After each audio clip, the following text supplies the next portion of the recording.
Hello guys, मैं हूं MD Asif. आज अपना श्रीकांत भाई ने गाड़ी पे सोलर बटाने का एक आइडिया दिया था, क्योंकि वो उनके गाड़ी पे भी बटाया था। सोलर तो अरेंजमेंट करके मंगा लिए थे। ये देखिए, जून सोलर है। ये पूरा इसका मेनू है, क्या क्या आता है क्या नहीं है, कितना वैट का है, कितना वोल्टेज चलता है। 12 वोल्टेज का है ये, 110 वैट का। बार बार बैटरी डाउन होने का गाड़ी का प्रॉब्लम ही ख़त्म कर दिया। जब धूप के टाइम में फ़ैन वगैरह लगा के सो जाते हैं तो बैटरी वगैरह डाउन हो जाता था।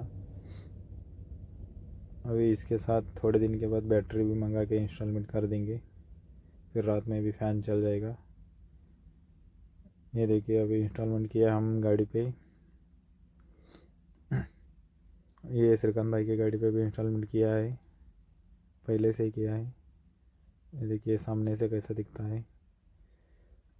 ऐसा लग रहा है कि कंपनी से ही दिया है क्या, ऐसा इंस्टॉलमेंट कर दिया हम लोग। गम वगैरह चिपका के उसको पूरा चिपका दिया।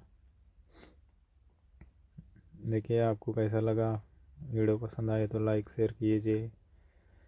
फिर सोलर वगैरह इंस्टॉलमेंट करके ऐसे ही बैठे थे। आज तो मार्चिंग हो गया था, अनलोडिंग के लिए आया कि इधर। ये अपना स्वामी भाई है। फिर अपना गाड़ी का लास्ट दिन है गाइस।